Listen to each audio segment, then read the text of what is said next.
du racisme en France. Un bilan général qui est encourageant, mais qui ne doit cependant pas occulter les améliorations encore tant attendues et surtout les nouveaux phénomènes qui se nourrissent mutuellement et augurent d'une dégradation de la situation du racisme en France et dont il faut mesurer la gravité et la dangerosité. Il y a quelque chose qui se passe au XVIe siècle et surtout au XVIIe siècle, c'est l'invention de la notion de race au sens moderne du terme. La définition de groupe humain à qui on attribue des caractéristiques physiques, morales, intellectuelles intangibles.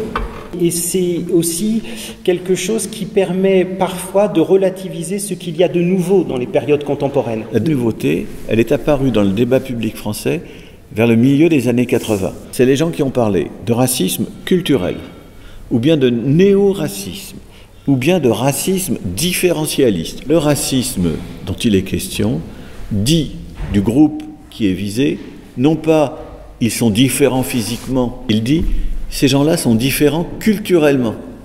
Et jamais ils ne s'adapteront aux valeurs de ma société. Aujourd'hui, le racisme culturel qui est dominant ne voit pas disparaître entièrement le biologique. Le biologique est souvent un peu derrière, et souvent le culturel est souvent sous-tendu. Je pense que dans toute l'histoire de racisme, les deux dimensions ont toujours existé. Il s'agit de jouer apparemment sur la culture pour rejeter. Le thème des discriminations en France est apparu uniquement vraiment à la fin des années 90. Le racisme institutionnel, c'est pas une affaire d'insultes échangées, c'est une affaire aussi d'institution. Et donc le racisme est indissociable, si vous voulez, d'un rapport de domination. Dans une société, les gens n'apparaissent pas explicitement comme racistes, n'empêche que si vous êtes un peu bronzé, vous n'aurez pas accès à l'emploi, vous serez discriminé, etc.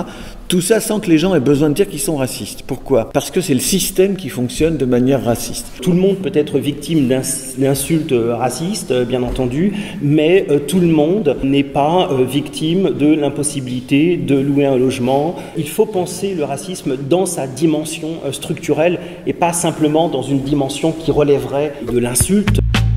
On voudrait que vous évoquiez ces phénomènes récents que sont l'islamophobie ou le racisme anti-musulman et aussi ce rejet qu'il y a de la communauté rome. On été en fait assez stupéfaits de voir à quel point les gens pouvaient s'exprimer avec violence à propos des Roms, y compris les gens qui se déclarent comme antiracistes. On en parle comme des animaux, on les animalise. Et dans le rapport, il y a des citations de gens qui disent « ces gens-là, ils ne sont pas humains, c'est de la vermine ». Vous voyez. On est dans un phénomène de hantise, d'obsession, de haine de l'islam et donc des musulmans. Et c'est le phénomène majeur. Aujourd'hui, dans toute l'Europe, un deuxième point, c'est en France métropolitaine, 2005, l'explosion, si je peux dire, de la question noire. On va voir revenir le vieux racisme dans ce qu'il a de plus archaïque. Et vous vous souvenez tous de ce qui s'est passé avec Mme Taubira en France. 26% des personnes avouaient être un peu racistes. Comment est-ce que vous interprétez ce phénomène ? L'installation en position assez centrale du Front National dans la vie politique française, elle a un effet qui est un effet sur l'ensemble de la vie politique. Le monde antiraciste, par exemple, est sur la défensive. La société française est multiculturelle, qui a eu un changement ces dernières décennies.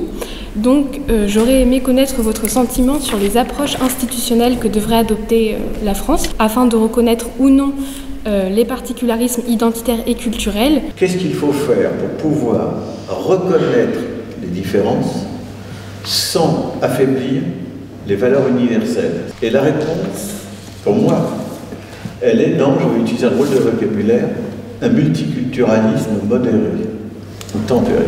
Une société multiculturelle peut être aussi une société où les inégalités prospèrent.